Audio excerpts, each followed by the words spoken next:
Dracula by Bram Stoker.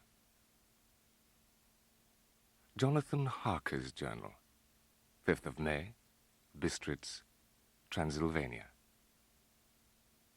This is the post town named by the Count in his helpful notes for my journey from London. I shall enter here some of my experiences so that I can refresh my memory when I talk over my travels with dear Mina on my return to England. It was on the dark side of twilight when I arrived at Bistritz. Count Dracula had directed me to go to the Golden Krone Hotel. There, the landlord said, "The Herr Englishman?" "Yes," I said, "Jonathan Harker." He gave me this letter. "My friend, welcome. I am anxiously expecting you. Sleep well tonight. Tomorrow at the Borgo Pass, my carriage will await you and will bring you to me. Your friend, Dracula." When I asked the landlord if he knew anything of Count Dracula, both he and his wife crossed themselves. And the old lady said, "Must you go? Oh, young Herr, do you know where you are going and what you are going to?" And taking a crucifix from her neck, offered it to me. When I got on the coach, the driver was talking with the landlady, and every now and then they looked at me. I could hear a lot of words, often repeated. Amongst them were Ordog, Satan, Pokol, hell, and Vorvolaka, either werewolf or vampire. I must ask the Count about these superstitions. When we started, all made the sign of the cross and pointed 2 fingers towards me. A fellow passenger explained that it was a charm against the evil eye. We travelled at a good speed. When it grew dark, the passengers kept urging the driver to further speed. As we entered the Borgo Pass, one by one, the passengers made the sign of the cross and the guard against the evil eye. Then the horses began to neigh and snort wildly, so the driver had to hold them up. A carriage drew up beside the coach, driven by a tall man with a long beard and a great black hat. I could only see the gleam of a pair of very bright eyes, which seemed red in the lamplight. He said to our driver, "Give me the Herr's luggage." I descended and got into the carriage. Without a word, the strange driver shook his reins, the horses turned, and we swept into the darkness of the pass. As I looked back, I saw my late companions crossing themselves. The carriage went at a hard pace straight along.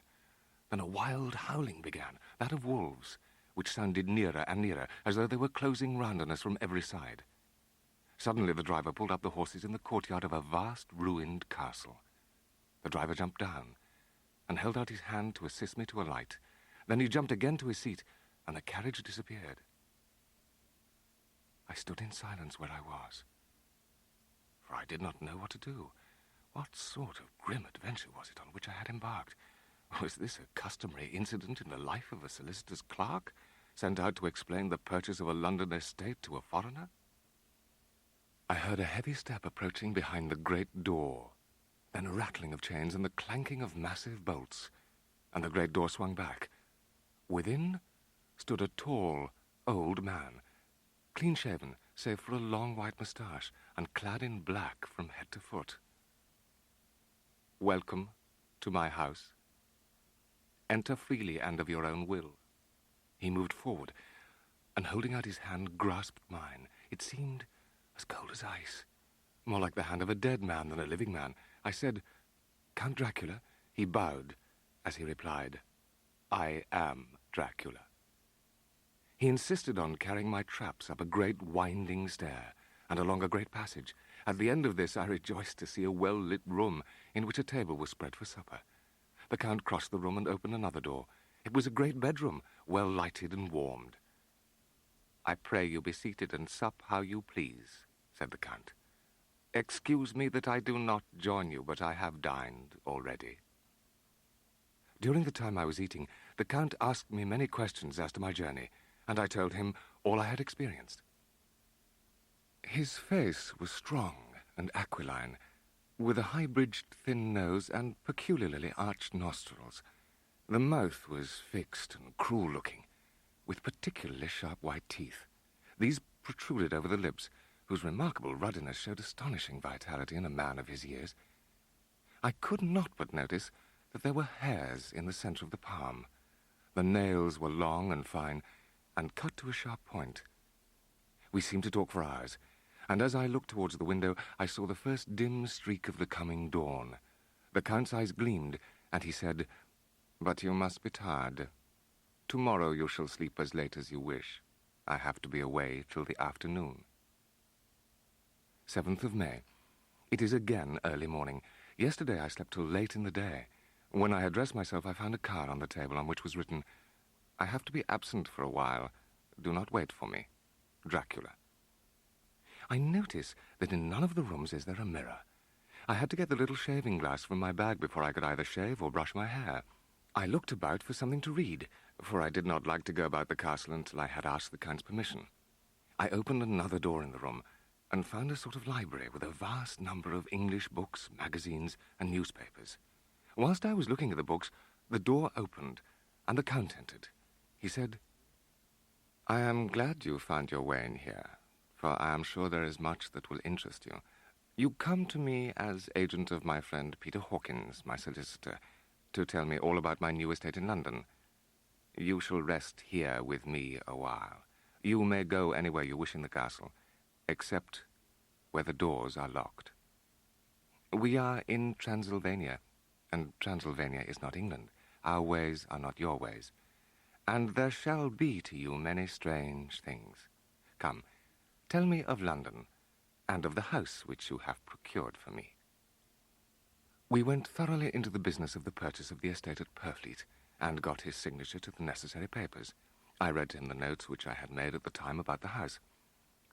At Purfleet, on a by-road of ancient structure, built of heavy stones, and has not been repaired for a large number of years, the estate is called Carfax. There are but few houses close at hand, one being a very large house, only recently formed into a private lunatic asylum. It is not, however, visible from the grounds. Presently, with an excuse, the Count left me. I began to look at some of the books around me. One was an atlas, which I found opened, naturally, at England. On looking at it, I found certain places marked. One was near London, where his new estate was situated. Another was at Whitby. After supper, having again eaten nothing, the Count stayed with me, chatting and asking questions on every conceivable subject, hour after hour. All at once, we heard the crow of a cock. Count Dracula, jumping to his feet, said, "Why, there's the morning again. How remiss I am to let you stay up so long." And with a courtly bow, he left me. 8th of May. It may be that this strange night existence is telling on me, but would that were all. I only slept a few hours and got up and was just beginning to shave. Suddenly I felt a hand on my shoulder and heard the Count's voice saying to me, "Good morning." I started, for it amazed me that I had not seen him, since the reflection of my mirror covered the whole room behind me. In starting, I had cut myself slightly, but did not notice it at the moment. I turned to my shaving glass again to see how I had been mistaken. This time there could be no error. There was no reflection of him in the mirror. At that instant, I saw that the cut had bled a little, and the blood was trickling over my chin. When the Count saw my face, his eyes blazed with fury, and he suddenly made a grab at my throat, but his hand touched the string of beads which held the crucifix, and it made an instant change in him. The fury passed so quickly that I could hardly believe that it was ever there. "Take care," he said. "Take care how you cut yourself. It is more dangerous than you think in this country." And opening the window with one wrench of his terrible hand, he flung out the mirror. I breakfasted alone. It is strange that as yet I have not seen the Count eat or drink. After breakfast I did a little exploring.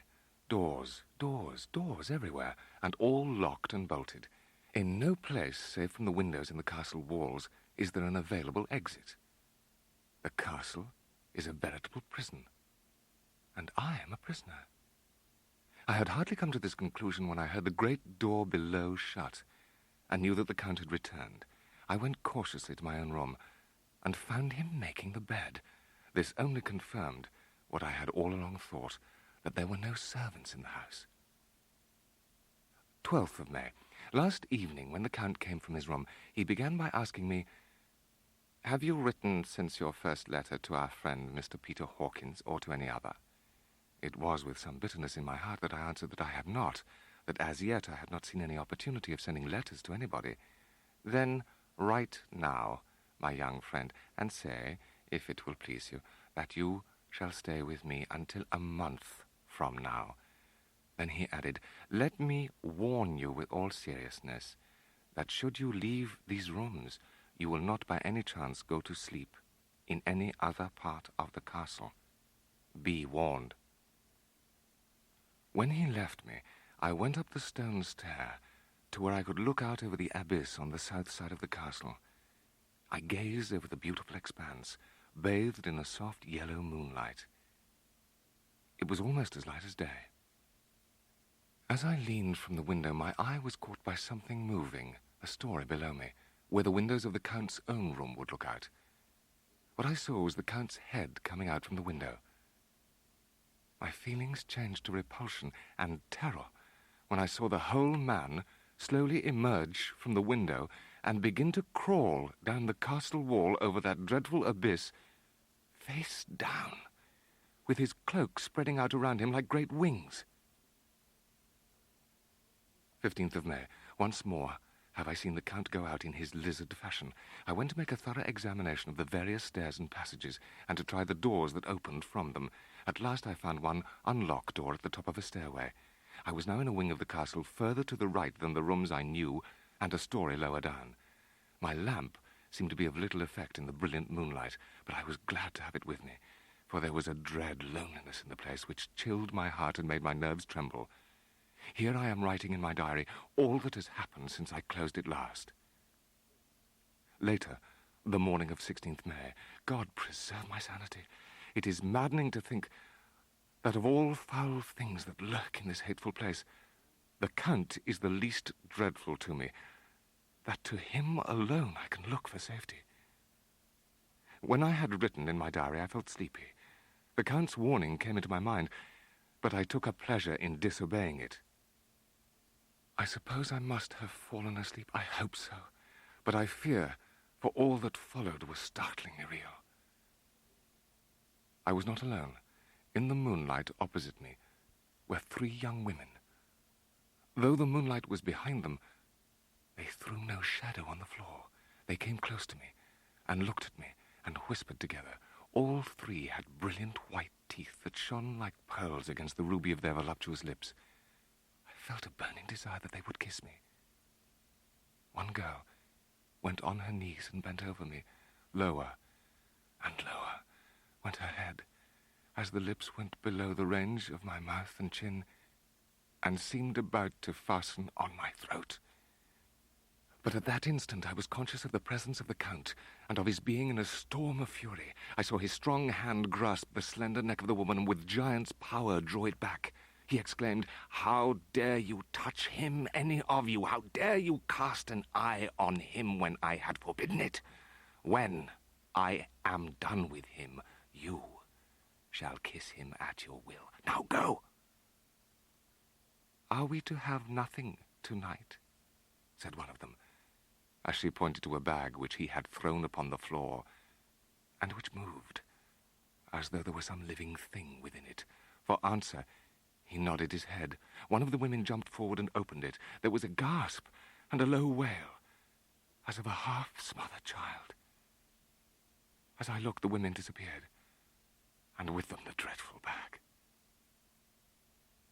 I awoke in my own bed. If it be that I had not dreamt, the Count himself must have carried me here. 19th of May.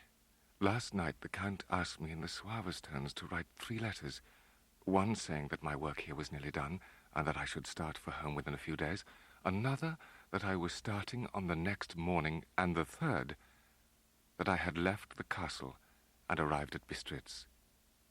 He calculated a minute, and then said, "The first should be June 12th, the second June 19th, and the third June 29th. I now know the span of my life. God help me. He knows that I know too much. and that I must not live, lest I be dangerous to him. My only chance is to prolong my opportunities. 17th June. This morning I heard without a cracking of whips and pounding and scraping of horses' feet on the courtyard, and I saw drive into the yard 2 great wagons, each drawn by 8 sturdy horses, and at the head of each pair a Zigany. I ran to the door, intending to descend and try to join them through the main hall. Again a shock. My door was fastened on the outside. Then I ran to the window and cried to them. They resolutely turned away. The wagons contained great square boxes, evidently empty by the ease with which the Zigany handled them. I counted 50 boxes in all. The Zigany are quartered somewhere in the castle, and are doing work of some kind, for now and then I hear, far away, muffled sound, as of mattock and spade. 25th of June, morning. It has always been at night time that I have been in danger. I have not yet seen the Count in the daylight. Can it be that he sleeps only when others wake? If I could only get into his room. There is a way, if one dares to take it. I have seen him myself crawl from his window. Why should not I imitate him and go in by his window? Same day, later, I have made the effort and, God helping me, have come safely back to this room. I must put down every detail in order. I did not feel dizzy. I suppose I was too excited, and the time seemed ridiculously short, till I found myself standing on the window-sill. I bent down and slid, feet foremost, in through the window. At one corner of the room was a heavy door. It was open, and led through a stone passage to a circular stairway which went steeply down. I descended. At the bottom there was a dark tunnel-like passage, through which came a deathly, sickly odor. As I went through the passage, the smell grew closer and heavier. At last, I pulled open a heavy door and found myself in a ruined chapel. The ground had recently been dug over, and the earth placed in great wooden boxes. There, in one of the great boxes, on a pile of newly dug earth, lay the Count, but looking as if his youth had been half renewed, for the white hair and moustache were changed to dark iron grey, the cheeks were fuller, and the mouth redder than ever, for on the lips were gouts of fresh blood, which trickled from the corners of the mouth and ran over the chin and neck. It seemed as if the whole awful creature were simply gorged with blood. He lay like a filthy leech, exhausted with his repletion. This was the being I was helping to transfer to London, where, perhaps for centuries to come, he might amongst its teeming millions satiate his lust for blood. A terrible desire came upon me to rid the world of such a monster. There was no lethal weapon at hand, but I seized a shovel, and lifting it high, struck with the edge downward at the hateful face. But as I did so, the head turned, and the eyes fell full upon me. The sight seemed to paralyze me, and the shovel turned in my hand, and glanced from the face, merely making a deep gash above the forehead. The last glimpse I had was of the bloated face, blood-stained, and fixed with a grin of malice, which would have held its own in the nethermost hell. I am alone in the castle with the Count, but I shall not remain. I shall try to scale the castle wall farther than I have yet attempted. I may find a way from this dreadful place, and then away for home, and my dear Mina, away from this cursed land where the devil and his children still walk with earthly feet. Letter. Lucy Westenra to Mina Murray. 24th of May, Hillingham. My dearest Mina, Mamma and I met some time ago a young man that would just do for you if you were not already engaged to Jonathan. He is handsome, well-off, and of good birth. He is a doctor and really clever. He is only 29, and he has an immense lunatic asylum all under his own care at Purfleet. He called here to see us, and often comes now. I think he is one of the most resolute men I ever saw, and yet the most calm. His name is John Seward, and I must confess that he has proposed to me. I did not accept, of course. I do not love him, but what a dear man he is. He said he hoped I would be happy, and that if I ever wanted a friend, I must count him one of my best. My dear, I must stop here. It will be so good to see you again at Whitby. Lucy. Mina Murray's journal, 24th of July, Whitby. Lucy met me at the station looking sweeter and lovelier than ever, and we drove up to the house at the Crescent. I wonder where Jonathan is, and if he's thinking of me. I wish he were here. 26th July. I am anxious, and it soothes me to express myself here. It is like whispering to oneself and listening at the same time. I am unhappy about Lucy and about Jonathan.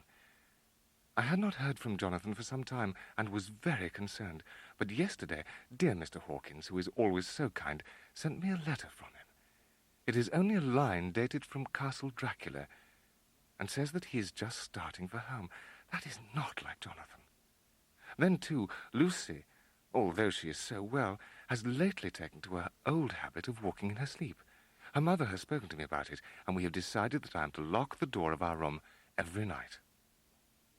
6th of August. No news from Jonathan. I am getting quite uneasy about him. I do wish he would write, if it were only a single line. Lucy walks more than ever, and each night I am awakened by her moving about the room. There is an odd concentration about her which I do not understand. Even in her sleep she seems to be watching me. Last night was very threatening, and the fishermen say that we are in for a storm. I sat on the cliff top today taking the air, and the Coast Guard came along with his spyglass under his arm. He stopped to talk with me, as he always does, but all the time kept looking at a strange ship out at sea. "I can't make her out," he said.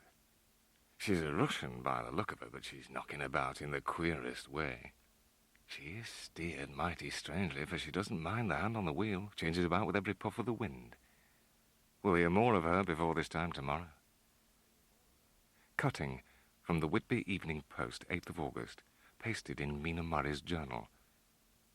One of the greatest and suddenest storms on record has just been experienced here, with results both strange and unique.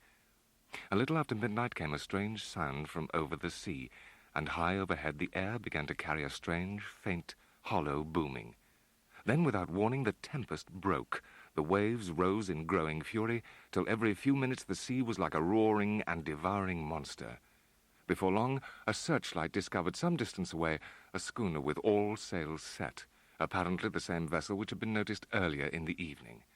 Then came another rush of dank mist which seemed to close on all things like a grey pall. The roar of the tempest and the crash of the thunder and the booming of the mighty billows came through the damp oblivion even louder than before. The rays of the searchlight were kept fixed on the harbour mouth, and then between the piers, leaping from wave to wave as it rushed at headlong speed, swept the strange schooner, with all sails set, and gained the safety of the harbour. The searchlight followed her, and a shudder ran through all who saw her. For lashed to the helm was a corpse, with drooping head which swung horribly to and fro at each motion of the ship. No other form could be seen on deck at all. A great awe came on all as they realized that the ship, as if by a miracle, had found the harbour unsteered save by the hand of a dead man. But strangest of all, the very instant the shore was touched, an immense dog sprang up on deck from below and jumped onto the sand. Making straight for the steep cliff where the churchyard hangs over the laneway, it disappeared in the darkness. The poor wretch at the wheel was simply fastened by his hands tied one over the other. Between the inner hand and the wood was a crucifix. The Coast Guard said the man must have tied up his own hands, fastening the knots with his teeth. It turns out that the schooner is a Russian, from Varna, and is called the Demeter, with only a small amount of cargo, a number of great wooden boxes filled with mould. This cargo was consigned to a Whitby solicitor, who this morning went aboard and formally took possession of the goods consigned to him. A good deal of interest was abroad concerning the dog, which landed when the ship struck. To the general disappointment, however, it seems to have disappeared entirely from the town. Early this morning, a large dog, a half-bred mastiff, was found dead in the roadway opposite its master's yard.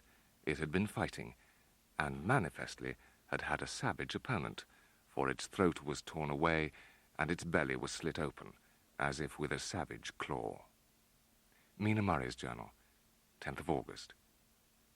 The funeral of the poor sea captain today was most touching. Every boat in the harbour seemed to be there, and the coffin was carried by captains, all the way up to the churchyard. Lucy came with me, and we went early to our old seat. The poor fellow was laid to rest quite near our seat, so that we stood on it when the time came and saw everything. Poor Lucy seemed much upset. She was restless and uneasy all the time, and I cannot but think that her dreaming at night is telling on her. She will be dreaming of this tonight, I am sure. 11th of August, 3 a.m. Diary again. I am too agitated to sleep. Suddenly I became broad awake and sat up with a horrible sense of fear upon me, and of some feeling of emptiness around me. Lucy's bed was empty. The door was shut, but not locked as I had left it. I feared to wake her mother, who has been more than usually ill lately, so threw on some clothes and got ready to look for her. I came to the hall door and found it open. I took a big, heavy shawl and ran out. The clock was striking 1 as I ran, but I could see no sign of the white figure which I expected. At the edge of the west cliff above the pier, I looked across the harbour to the east cliff, in the hope of seeing Lucy in our favourite seat. There was a bright full moon with heavy black driving clouds. As the cloud passed the church and the churchyard became gradually visible, there, on our favourite seat, the silver light of the moon struck a half-reclining figure, snowy white. There was something long and black bending over the half-reclining figure. I called in fright, "Lucy, Lucy!" And something raised a head, and from where I was I could see a white face and red, gleaming eyes. Lucy did not answer, and I ran on to the entrance of the churchyard. I could see Lucy half-reclining with her head lying over the back of the seat. She was quite alone, and there was not a sign of any living thing about. As I came close, she put up her hand in her sleep and pulled the collar of her nightdress close round her throat. I fastened the shawl at her throat with a big safety pin, but I must have been clumsy and pricked her with it, for by and by she put her hand to her throat again and moaned. We got home without meeting a soul. Before falling asleep, she implored me not to say a word to anyone, even her mother, about her sleepwalking adventure. Same day, noon, all goes well. Lucy looks better this morning than she has done for weeks. I was sorry to notice that my clumsiness with the safety pin hurt her. There are 2 little red points like pinpricks, and on the band of her nightdress was a drop of blood. 13th of August. Again I woke in the night and found Lucy sitting up in bed, still asleep, pointing to the window. I got up quietly and looked out. Between me and the moonlight flitted a great bat, coming and going in great whirling circles. When I came back from the window, Lucy had lain down again and was sleeping peacefully. She did not stir again all night. 14th of August. Lucy had a headache and went to bed early. I saw her asleep and went out for a little stroll myself.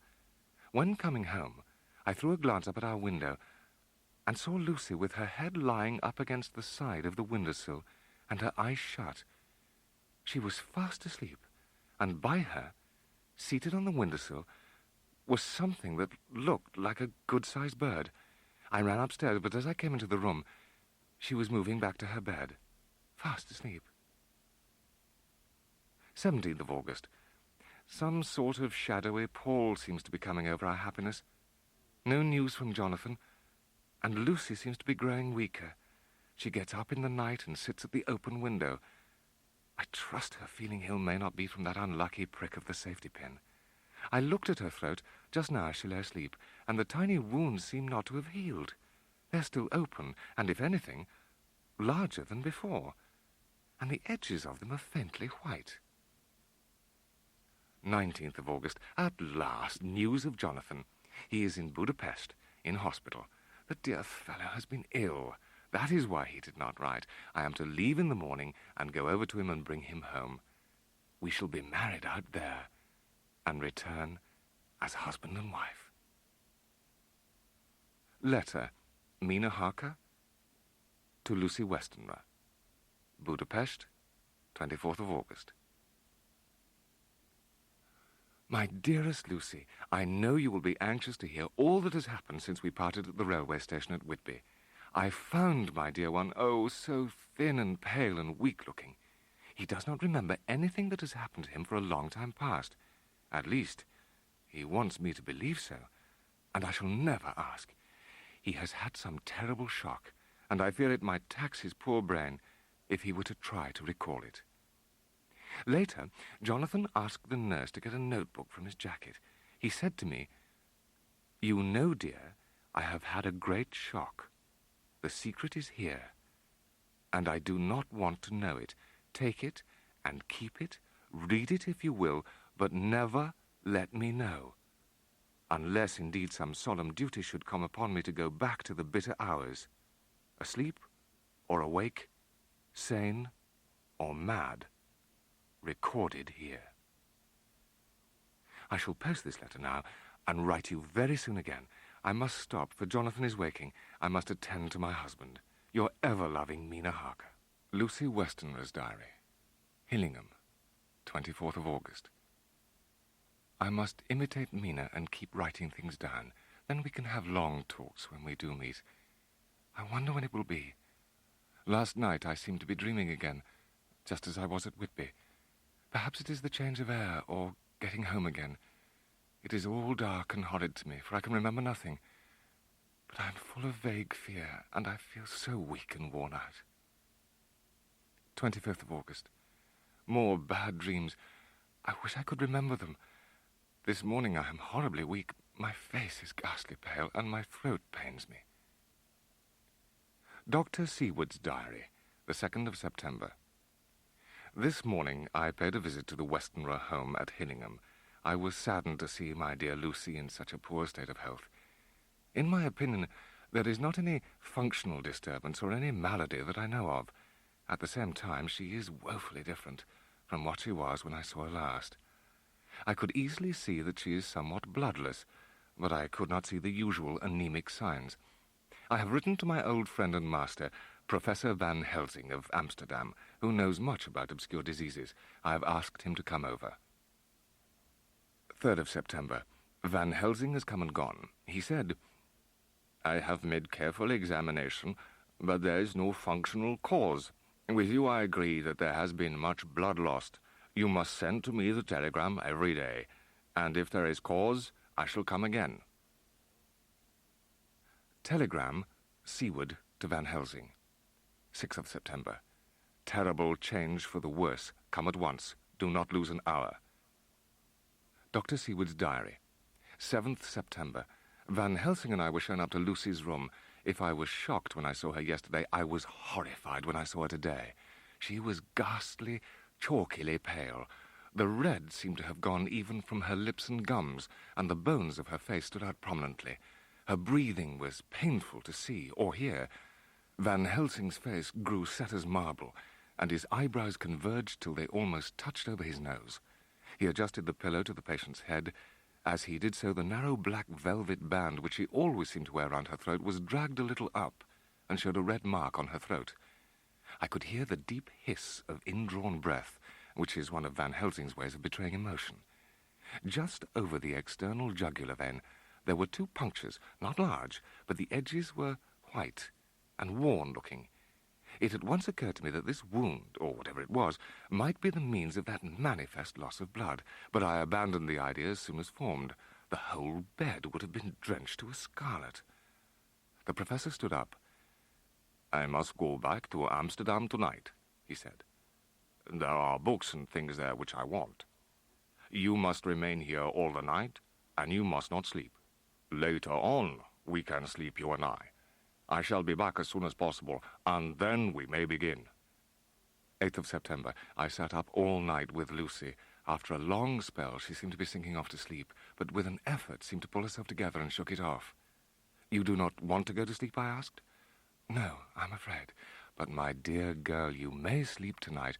I am here, watching you, and I can promise that nothing will happen." She gave a deep sigh of relief and sank back, asleep. 9th of September. For 2 nights I had hardly a wink of sleep, and my brain was beginning to feel that numbness which marks cerebral exhaustion. Lucy was much better today. She said, "No sitting up tonight for you. You were worn out. I am quite well again." So on her promise to call me if she should want anything, I lay on the sofa and forgot all about everything. 10th of September.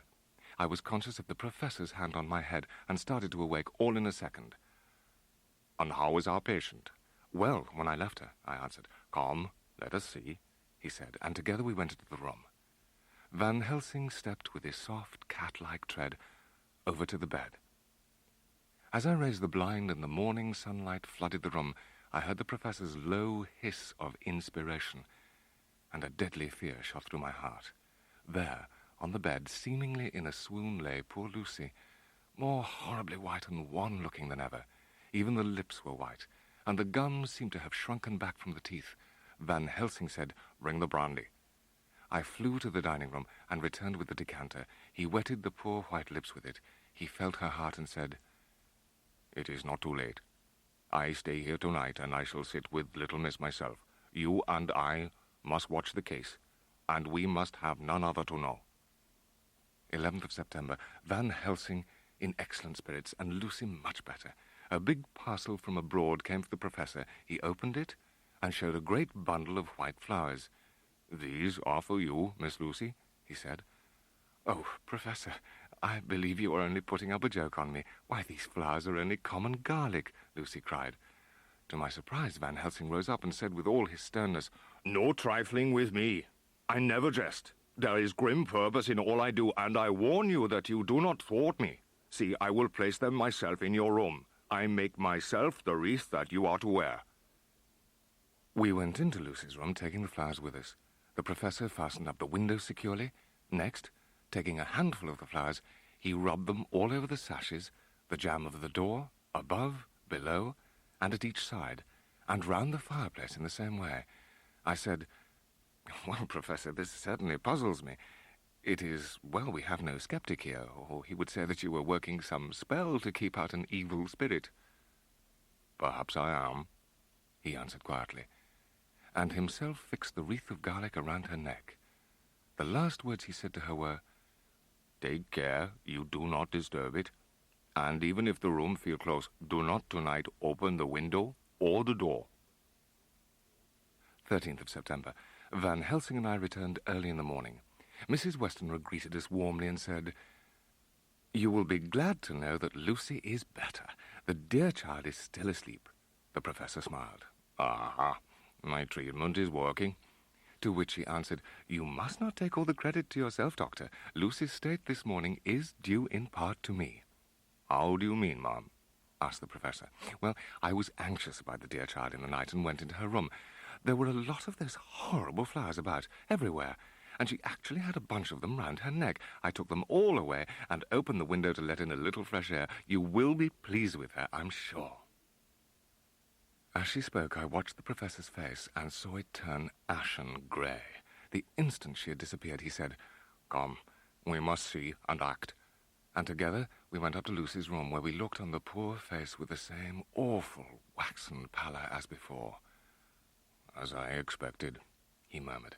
Presently he took an opportunity of telling Mrs. Westenra that she must not remove anything from Lucy's room without consulting him.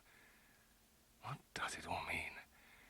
I am beginning to wonder if my long habit of life amongst the insane is beginning to tell upon my own brain. Memorandum left by Lucy Westenra. 17th of September, night. I feel I am dying of weakness and have barely strength to write. I went to bed as usual, taking care that the flowers were placed as Dr. Van Helsing directed, and soon fell asleep. I was waked by the flapping at the window, which had begun after that sleepwalking on the cliff at Whitby when Mina saved me, and which now I know so well. I went to the window and looked out, but could see nothing, except a big bat, which had been buffeting its wings against the window, so I went back to bed again. Presently the door opened and Mother looked in. She said, "I was uneasy about you, darling, and came in to see that you were all right." I asked her to come in and sleep with me. As she lay there in my arms and I in hers, the flapping and buffeting came to the window again. After a while there was a low howl out in the shrubbery, and shortly after there was a crash at the window. In the aperture of the broken panes there was the head of a great, gaunt, grey wolf. Mother cried out in fright and struggled up into a sitting posture, and clutched wildly at anything that would help her. Amongst other things, she clutched the wreath of flowers that Dr. Van Helsing insisted on my wearing round my neck, and tore it away from me. For a second or two she sat up, pointing at the wolf, and there was a strange, horrible gurgling in her throat. Then she fell over. The air seems full of specks, floating and circling. What am I to do? I shall hide this paper in my breast, where they shall find it when they come to lay me out. My dear mother gone. It is time that I go too. Dr. Seward's diary, 18th of September. I drove as usual to Hillingham and arrived early. I knocked gently. After a while, finding no response, I knocked and rang again, but more impatiently, and still without response. A terrible fear began to assail me. Was this desolation but another link in the chain of doom which seemed drawing tight around us? I could find no means of ingress. Every window and door was fastened and locked, and I returned baffled to the porch. As I did so, I met Van Helsing coming up the avenue. We went round to the back of the house, where there was a kitchen window. With a knife, we pushed back the fastening on the sashes and opened the window. I helped the professor in and followed him. There was no one in the kitchen. Then we ascended to Lucy's room. With white faces and trembling hands, we opened the door gently and entered the room. How shall I describe what we saw? On the bed lay two women, Lucy and her mother. The latter was covered with a white sheet. By her side lay Lucy. Her face was at its worst, for the open mouth showed the pale gums. In particular, the canine teeth looked longer and sharper than the rest. There came a sort of dull flapping or buffeting at the window. I peeped out by the corner of the blind. I could see that the noise was made by a great bat which wheeled round, and every now and again struck the window with its wings. There was a sheet of notepaper in her hand. Van Helsing read it, and in silence passed the note to me. When I had read it, I stood looking at the professor, and after a pause asked him, "In God's name, what does it all mean?" Van Helsing put out his hand and took the paper, saying, "Do not trouble about it now. Forget it for the present. You shall know and understand it all in good time, but it will be later." Then he saw Lucy's neck, and I could hear his ejaculation, "Mein Gott!" I bent over and looked too, and some queer chill came over me. The wounds on the throat had absolutely disappeared. Lucy opened her eyes, which were dull and hard, and said, in a soft, voluptuous voice, such as I had never heard from her lips, "John, oh my love, I am so glad you have come. Kiss me." At that instant, Van Helsing swooped upon me, and catching me by the neck with both his hands, dragged me back with a fury of strength which I never thought he could have possessed, and actually hurled me across the room. "Not for your life," he said, "not for your living soul and hers." I was so taken aback that I did not know for a moment what to do or say. I kept my eyes fixed on Lucy, as did Van Helsing, and we saw a spasm as of rage flit like a shadow over her face. The sharp teeth champed together, then her eyes closed, and her breathing ceased. "It is over," said Van Helsing. "She is dead." "Oh, well. Poor girl. There is peace for her at last. It is the end," I said, stunned in my grief. He turned to me and said with grave solemnity, "Not so, alas, not so. It is only the beginning. Tomorrow I want you to bring me before night a set of post-mortem knives." "Must we make an autopsy?" I asked. "Yes and no. I want to operate, but not as you think. Let me tell you now, but not a word to another. I want to cut off her head and take out her heart. When she is coffined, you and I shall come. When all sleep, we shall unscrew the coffin lid and shall do our operation. Then replace all, so that none know, save we alone." "But why do it at all? The girl is dead. Why mutilate her poor body without need?" For answer, he put his hand on my shoulder and said with infinite tenderness, "Friend John, was it not for these causes that you sent for me when the great trouble came? Well, I have good reason now for all I want to do. There are strange and terrible days before us. Let us not be two, but one. so that we work to a good end. She was bitten by a vampire when she was in a trance, sleepwalking. Start. You do not know that, friend John, but you shall know it all later. And in her trance, could he best come to take more blood?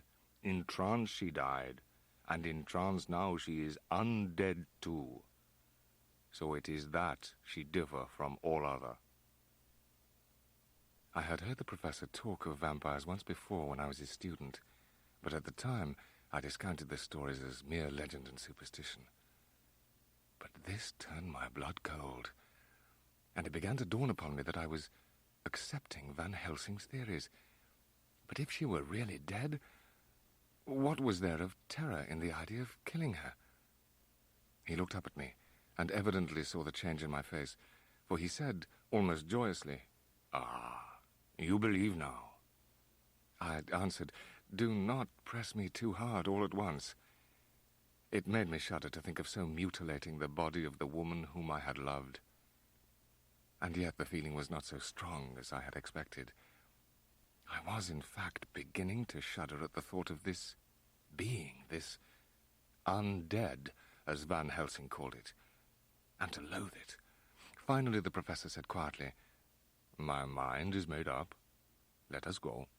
You return home for tonight to your asylum and see that all be well. Tomorrow night you will come to me at 10 of the clock." 24th of September. At just a quarter before 12 midnight, we got into the room where Lucy had been laid out in her coffin by the undertaker I had engaged that morning. The professor took from his bag a lantern, which he lit. When he lifted the lid off Lucy's coffin, I looked and saw that the body lay there in all its death beauty. Presently I said to Van Helsing, "Is this really Lucy's body, or only a demon in her shape?"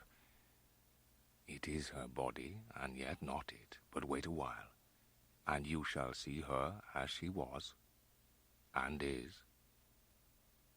She seemed like a nightmare of Lucy as she lay there. The pointed teeth, the voluptuous mouth, which it made one shudder to see. Van Helsing, in his methodical manner, began taking the various contents from his bag and placing them ready for use. First he took out his operating knives, and then a round wooden stake, some 2.5 or 3 inches thick, and about 3 feet long. One end of it was sharpened to a fine point. With this stake came a heavy hammer. When all was ready, Van Helsing said, "Before we do anything, let me tell you this. The undead cannot die, and all that die from the preying of the undead become themselves undead, and prey on their kind. Friend John, if you had met that kiss yesterday before poor Lucy died, you would, in time, have become Nosferatu, as they call it in Eastern Europe, or undead. So, my friend, it will be a blessed hand for her that shall strike the blow that sets her free. To this I am willing. But do not you, who loved her, have a better right?" "Go on," I said. "Tell me what I am to do." "Take this stake in your left hand, ready to place the point over the heart, and the hammer in your right. Then, when I begin the prayer for the dead, strike in God's name, that all may be well with the dead that we love, and that the undead pass away." As I took the stake and the hammer, Van Helsing opened his missal and began to read. I placed the point over the heart, and as I looked, I could see its dint in the white flesh. Then I struck with all my might. The thing in the coffin writhed, and a hideous blood-curdling screech came from the opened red lips. The body shook and quivered and twisted in wild contortions. The sharp white teeth champed together till the lips were cut and the mouth was smeared with a crimson foam, whilst the blood from the pierced heart welled and spurted up. And then the writhing and the quivering of the body became less, and the teeth ceased to champ and the face to quiver. Finally, it lay still. The terrible task was over. There in the coffin lay Lucy as we had seen her in her life, with her face of unequaled sweetness and purity. We felt the holy calm that lay like sunshine over the wasted face. The professor and I sawed the top off the steak, leaving the point of it in the body. Then we cut off the head and filled the mouth with garlic. We screwed on the coffin lid and, gathering up our belongings, came away. Outside, the air was sweet, the sun shone, and the birds sang. And it seemed as if all nature were tuned to a different pitch. Before we moved away, Van Helsing said, "Now, my friend, there remains a greater task, to find out the author of all this, our sorrow, and to stamp him out." Mina Harker's journal, the 22nd of September. It seems only yesterday that the last entry was made, and yet how much between them. In Whitby, and all the world before me, Jonathan away and no news of him, and now married to Jonathan, Jonathan a solicitor, master of his own business. We spent yesterday in town, taking a bus to Hyde Park Corner, and walked down Piccadilly. Jonathan was holding me by the arm, the way he used to in the old days. When I felt him clutch my arm so tight that he hurt me, and he said under his breath, "My God." He was very pale, and his eyes seemed bulging out as, half in terror and half in amazement, he gazed at a tall, thin man with a beaky nose and black moustache and pointed beard, who was observing a pretty girl. His face was not a good face. It was hard and cruel and sensual, and his big white teeth, that looked all the whiter because his lips were so red, were pointed like an animal's. Jonathan kept staring at him, till I was afraid the man would notice. I feared he might take it ill. He looked so fierce and nasty. I asked Jonathan why he was disturbed, and he answered, "It is the man himself." The poor dear was evidently terrified at something. The dark man hailed a hansom. Jonathan kept looking after him, and said, as if to himself, "I believe it is the Count. But he has grown young. My God, if this be so. I must not ask him, for fear I shall do more harm than good, but I must somehow learn the facts of his journey abroad. I shall take his foreign journal and lock myself up in my room and read it." 24th of September. I hadn't the heart to write last night. That terrible record of Jonathan's upset me so. Poor dear, how he must have suffered, whether it be true or only imagination. I wonder if there is any truth in it at all. There seems to be through it all some thread of continuity. That fearful Count was coming to London. Letter. Van Helsing to Mrs. Harker, 24th of September. Dear Madam, I pray you to pardon my writing, in that I am so far friend as that I send to you sad news of Miss Lucy Westenra's death. I find some letters from you which show how great friends you were and how you love her. Oh, Madam Mina, I implore you help me. It is for others' good that I ask, to redress great wrong, and to lift much and terrible troubles. May it be that I see you. You can trust me. I am friend of Dr. John Seward. Again, your pardon, and forgive me. Van Helsing. Mina Harker's journal, 25th of September. I cannot help feeling terribly excited as the time draws near for the visit of Dr. Van Helsing, for somehow I expect it will throw some light upon Jonathan's sad experience, and as he attended poor dear Lucy in her last illness, he can tell me all about her. It is 2:00, and the doctor will be here soon now. I shall say nothing of Jonathan's journal unless he asks me. If he asks about Lucy, I shall give him my own. Later. He has come and gone. Oh, what a strange meeting, and how it all makes my head whirl round. If I had not read Jonathan's journal first, I should never have accepted even a possibility. He at once began, "Forgive me, but I had to begin to inquire somewhere, and there was none to ask. I know that you were with Lucy at Whitby. In great perplexity, then, I come to you, and ask you out of your so much kindness to tell me all that you remember. I can tell you, I think, Dr. Van Helsing, all about it. I wrote it all down at the time. I took the copy from my work basket and handed it to him, then left him to read. When I came back, I found him walking hurriedly up and down the room, his face all ablaze with excitement. He rushed up to me and took me by both hands. "Madam," he said this very solemnly, "if ever Abraham Van Helsing can do anything for you or yours, I trust you will let me know. I have read your diary that you have so goodly given to me, and which breathes out truth in every line. Your husband is noble nature, and you are noble too, for you trust, and trust cannot be where there is mean nature. And your husband, tell me of him. Is he quite well?" I saw here an opening to ask him about Jonathan, so I said, "He was almost recovered, but when we were in town on Thursday last, he had a sort of shock." "What kind of shock was it?" "He thought he saw someone who recalled something terrible. If you will let me, I shall give you a paper to read. It is the copy of his journal when abroad, and all that happened. Perhaps you will be very kind and tell me what you think." "I promise," he said, as I gave him the papers. "I shall in the morning, so soon as I can, come to see you and your husband, if I may." So he took the papers with him and went away, and I sit here thinking, I don't know what. Letter by hand. Van Helsing to Mrs. Harker, 25th of September, 6 o'clock. Dear Madam Mina, I have read your husband's so wonderful diary. You may sleep without doubt. Strange and terrible as it is true. I will pledge my life on it.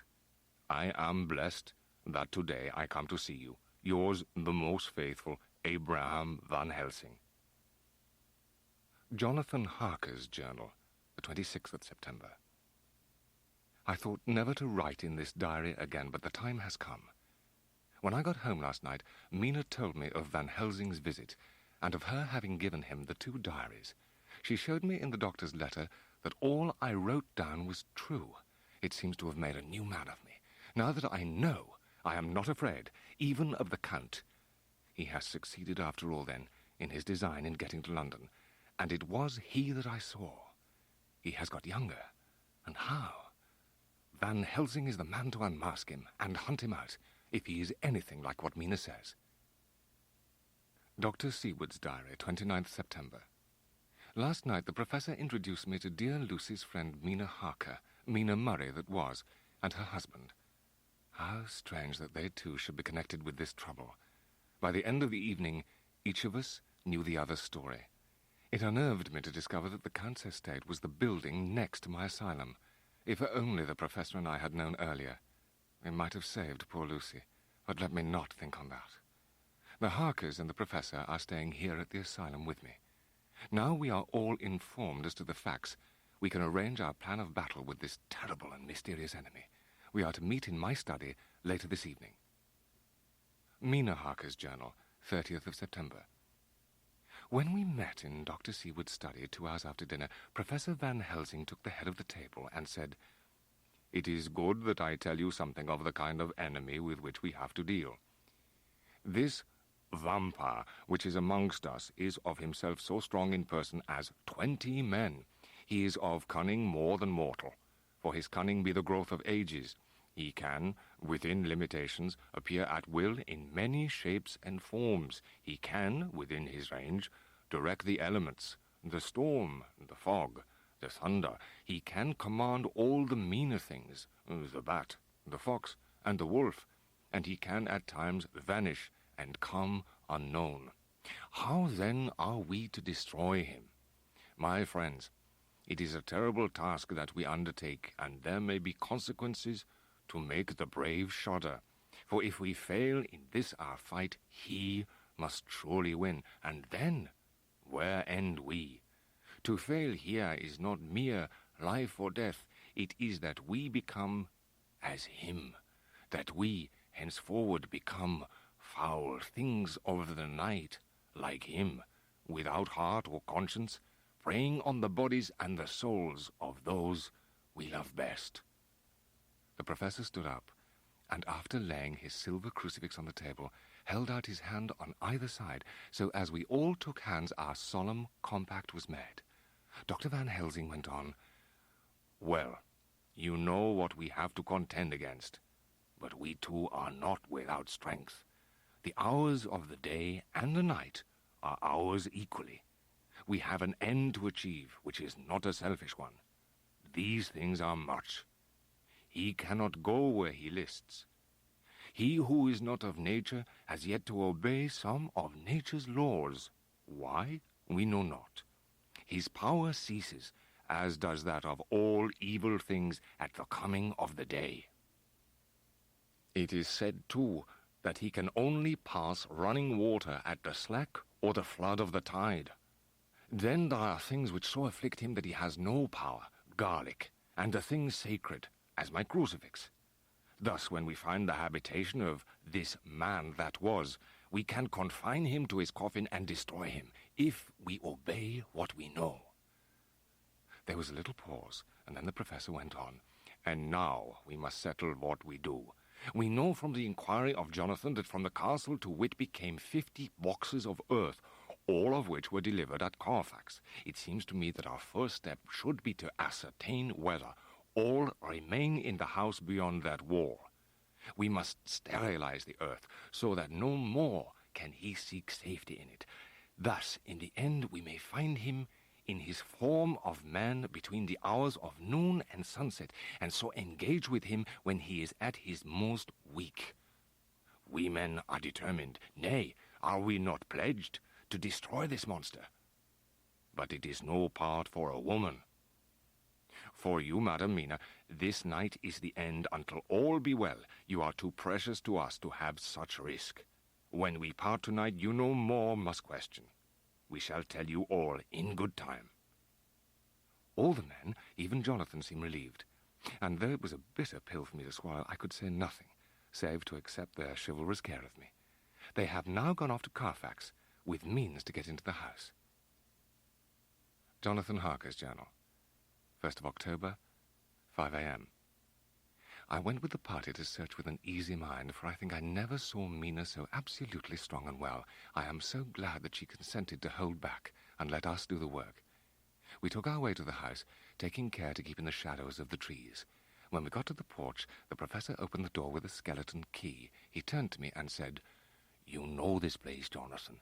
You have copied maps of it. Which is the way to the chapel?" I had an idea of its direction, so I led the way.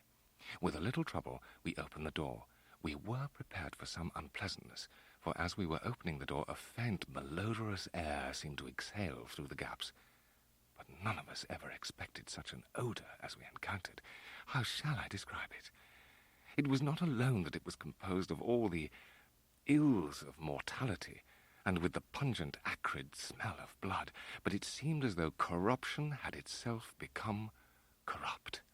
Every breath exhaled by that monster seemed to have clung to the place and intensified its loathsomeness. We made an accurate examination of the place, the professor saying as we began, "The first thing is to see how many of the boxes are here." We discovered that there were only 49 left out of the 50. We were soon at work, sterilizing the 49. In each box we placed pieces of the host, communion bread, and sealed the lid down hard. Van Helsing's nerves must be of steel, for he never wavered, and gave constant encouragement to Seward and me. As we sealed the lid on the last box, the professor said, "We know that there remains one box to the Count. While he has that, he has still a refuge. We must return here in the light of day and make our search all over the house. We must find the 50th. The morning was quickening in the east when we emerged from the front. Dr. Van Helsing locked the door, putting the key into his pocket when he had done. "So far," he said, "our night has been eminently successful. No harm has come to us such as I feared might be, and yet our first step has been accomplished. It may be ordained that we have many nights and days to follow, if full of peril, but we must go on, and from no danger shall we shrink." The house was silent when we got back, save for some poor creature who was screaming away in one of the distant wards. I came tiptoe into our own room. What I saw appalled me. I felt my hair rise like bristles on the back of my neck, and my heart seemed to stand still, till I could hear my own voice screaming. Kneeling on the near edge of the bed, facing outwards, was the white-clad figure of my wife. By her side stood a tall, thin man, clad in black. His face was turned from me, but the instant I saw him, I recognized the Count. With his left hand he held both Mina's hands. His right hand gripped her by the back of the neck, forcing her face down on his bosom. Her white nightdress was smeared with blood, and a thin stream trickled down the man's bare breast, which was shown by his torn-open dress. The attitude of the two had a terrible resemblance to a child forcing a kitten's nose into a saucer of milk to compel it to drink. The Count turned his face. His eyes flamed red with devilish passion. The white, sharp teeth behind the full lips of the blood-dripping mouth champed together like those of a wild beast. He turned and sprang at me. But by this time the professor had appeared and was holding towards him his silver crucifix. The Count stopped suddenly and cowered back. The light in the room failed as a great black cloud sailed across the sky, and when it returned we saw nothing but a faint vapor which trailed under the door. Van Helsing and I moved forward to Mina, who by this time had drawn her breath, and with it had given a scream so wild that it seems to me now that it will ring in my ears till my dying day. Then she put before her face her poor crushed hands, which bore on their whiteness the red mark of the Count's terrible grip, and sobbed in a way that was heart-breaking to hear. Van Helsing gave Mina a sedative. It is now almost dawn as I write. Of this I am sure. The sun rises today on no more miserable house in all the great round of its daily course. 3rd of October. As I must do something or go mad, I write this diary. It is now 6 o'clock, and we are to meet in the study in half an hour and take something to eat, for Dr. Van Helsing and Dr. Seward are agreed that if we do not eat, we cannot work our best. Breakfast was a strange meal to us all. We tried to be cheerful and encourage each other, and Mina was the brightest and most cheerful of us. When it was over, Van Helsing stood up and said, "Now, my dear friends, we go forth to our terrible enterprise. Are we all armed against ghostly as well as carnal attack?" We all assured him. "Then it is well. Now, Madam Mina, you are in any case quite safe here until the sunset, and before then we shall return. Now let me guard yourself. On your forehead I touch this piece of sacred wafer in the name of the Father, the Son, and of—" There was a fearful scream which almost froze our hearts to hear. As he placed the wafer on Mina's forehead, it had burned into the flesh as though it had been a piece of white-hot metal. She sank on her knees on the floor in an agony of abasement. Pulling her beautiful hair over her face as the leper of old his mantle, she wailed out, "Unclean! Unclean! Even the Almighty shuns my polluted flesh. I must bear this mark of shame upon my forehead until the judgment day." I had thrown myself beside her in an agony of helpless grief, and putting my arms around her, held her tight. Then, without a word, we all knelt down together, and, all holding hands, swore to be true to each other. We men pledged ourselves to raise the veil of sorrow from the head of her, whom, each in his own way, we loved, and we prayed for help and guidance in the terrible task which lay before us. We entered Carfax without trouble, and found all things the same as on the first occasion. Had there not been terrible memories to spur us on, we could hardly have proceeded with our task. We moved to explore the house, all keeping together in case of attack, for we knew we had a strong and wily enemy to deal with, and as yet we did not know whether the Count might not be in the house. Suddenly the professor held up a warning hand, and we all could hear a key softly inserted in the lock of the hall door. We waited in a suspense that made the seconds pass with nightmare slowness. The slow, careful steps came along the hall. The Count was evidently prepared for some surprise. At least he feared it. Suddenly, with a single bound, he leapt into the room, winning away past us before any of us could raise a hand to stay him. As the Count saw us, a horrible sort of snarl passed over his face, showing the eye teeth long and pointed. We all advanced upon him. It was a pity that we had not some better organized plan of attack, for even at the moment I wondered what we were to do. Instinctively I moved forward with the crucifix and wafer in my hand. I felt a mighty power fly along my arm, and I saw the monster cower back before a similar movement made spontaneously by each one of us. It would be impossible to describe the expression of hate and baffled malignity which came over the Count's face. The next instant, with a sinuous dive, he dashed across the room and threw himself at the window. Amid the crash and glitter of the falling glass, he tumbled into the flagged area below. We ran over and saw him spring unhurt from the ground. There he turned and spoke to us. "You think to baffle me? You, with your pale faces all in a row, like sheep in a butcher's? You shall be sorry yet, each one of you. You think you have left me without a place to rest. But I have more." It was now late in the afternoon, and sunset was not far off. We had to recognize that our game was up. With heavy hearts, we agreed with the professor when he said, "Let us go back to Madam Mina. Poor, poor dear Madam Mina. All we can do just now is done. We have learned something, much. Notwithstanding his brave words, he fears us. He fear time. He fear want. For if not, why he hurry so? His very tone betray him, or my ears deceive. There is but one more earth box, and we must try to find it. When that is done, all may yet be well." 4th of October, morning. During the night I was awakened by Mina. The grey of the coming dawn was making the windows into sharp oblongs. She said to me hurriedly, "Go call the professor. I want to see him at once." "Why?" I asked. "I have an idea. Go quick, dearest. The time is getting close." 2 or 3 minutes later, Van Helsing was in the room in his dressing gown, with Dr. Seward at the door. "I want you to hypnotize me," she said. "Do it before the dawn, for I can feel as he does, and speak as he would. Be quick, for the time is short." Without a word, Van Helsing motioned her to sit up in bed. Mina gazed at him fixedly for a few minutes, during which my own heart beat like a trip hammer. Gradually her eyes closed, and she sat stock still. The stillness was broken by Van Helsing's voice, speaking in a low, level tone. "What do you see?" he asked her. "I can see nothing. It is all dark," replied Mina. "What do you hear?" "The lapping of water on the outside." "Then you are on a ship?"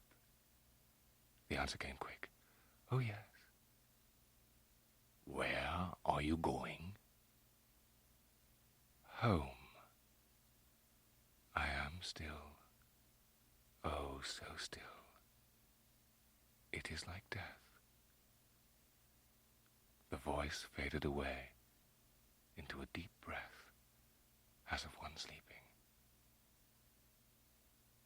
By this time the sun had risen, and we were all in the full light of day. Mina awoke and seemed to know the situation without telling. The professor's calm voice spoke. "We can know now what was in the Count's mind. He meant escape. He saw that with but one earth box left, and a pack of men following like dogs after a fox, this London was no place for him. He have taken his last earth box on board a ship, and he leave the land. He think to escape, but no, we follow him. He, our enemy, have gone away. He have gone back to his castle in Transylvania. He find ship going by the same route he came, and he go in it. The ship by now is well out to sea." After a general discussion, it was determined that for tonight nothing be definitely settled, that we should all sleep on the facts and try to think out the proper conclusions. Tomorrow at breakfast we are to meet again, and after making our conclusions known to one another, we shall decide on some course of action. Dr. Seward's diary, 5th of October. We all rose early, and I think that sleep did much for each and all of us. When we met at early breakfast, there was more general cheerfulness than any of us had ever expected to experience again. We are to meet here in my study in half an hour and decide on our course of action. I see only one immediate difficulty. I know it by instinct rather than reason. We shall all have to speak frankly, and yet I fear that in some mysterious way Poor Mrs. Harker's tongue is tied. I suppose it is some of that horrid poison which has got into her veins beginning to work. Van Helsing is coming to my study a little before the others. I shall try and open the subject with him. Later. When the professor came in, he said suddenly, "Madame Mina, our poor dear Madame Mina is changing." A cold shiver ran through me to find my worst fears thus endorsed. Van Helsing continued, "If it be that she can by our hypnotic trance tell what the Count see and hear, is it not more true that he who have hypnotized her first should, if he will, compel her mind to disclose to him that which she know?" I nodded acquiescence. He went on, "Then what we must do is to prevent this. We must keep her ignorant of our intent, and so she cannot tell what she know not." Later.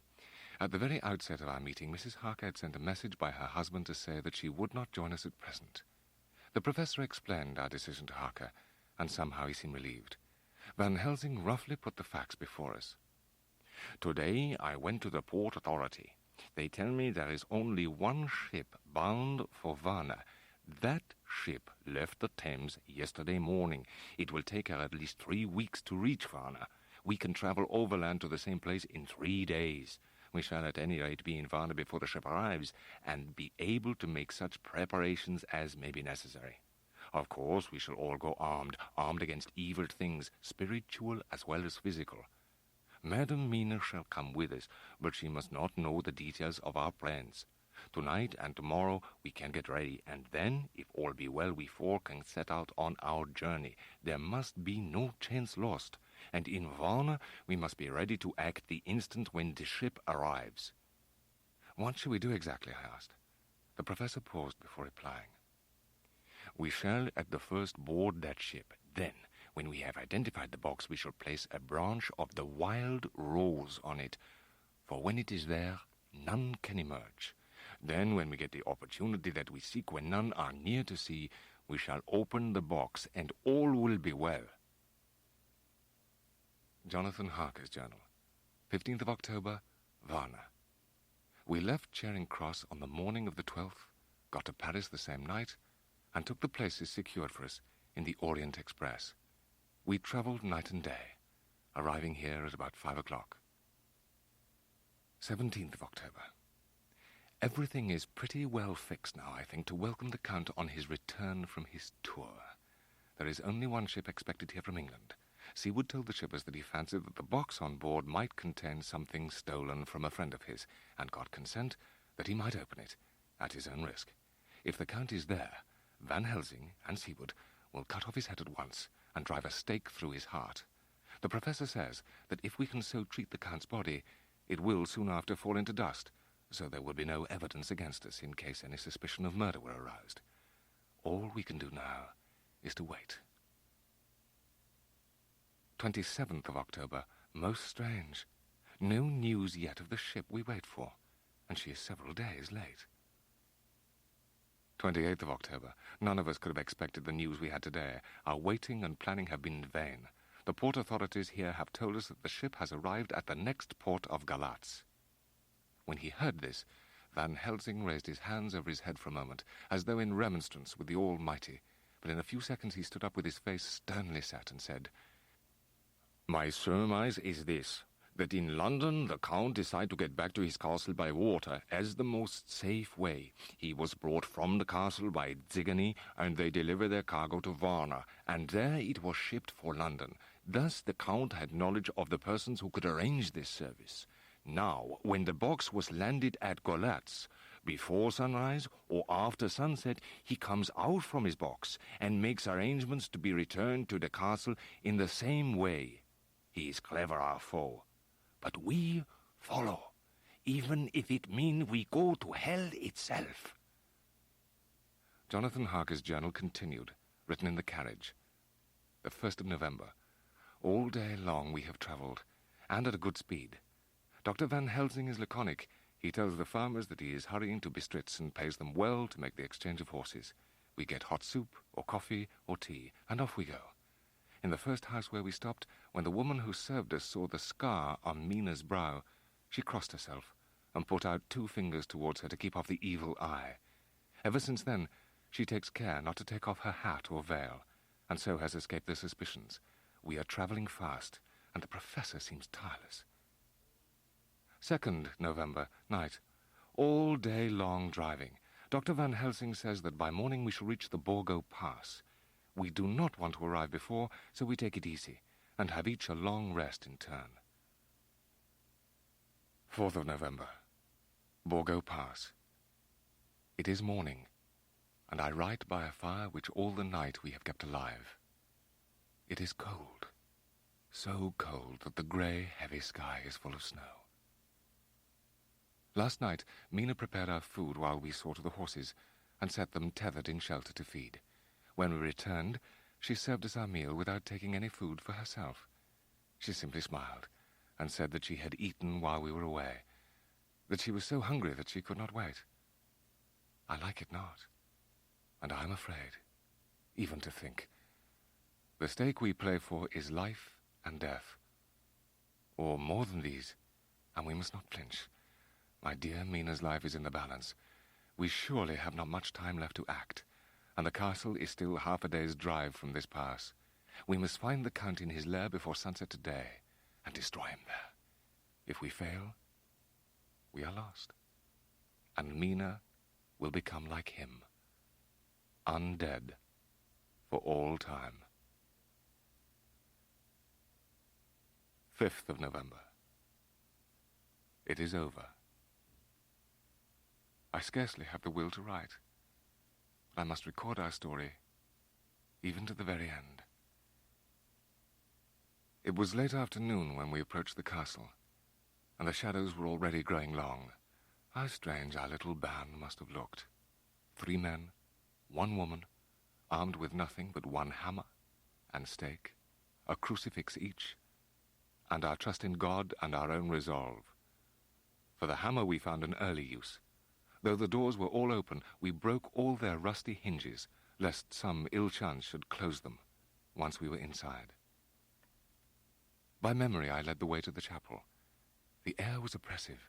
It seemed as if there were some sulphurous fume, which at times made Mina dizzy.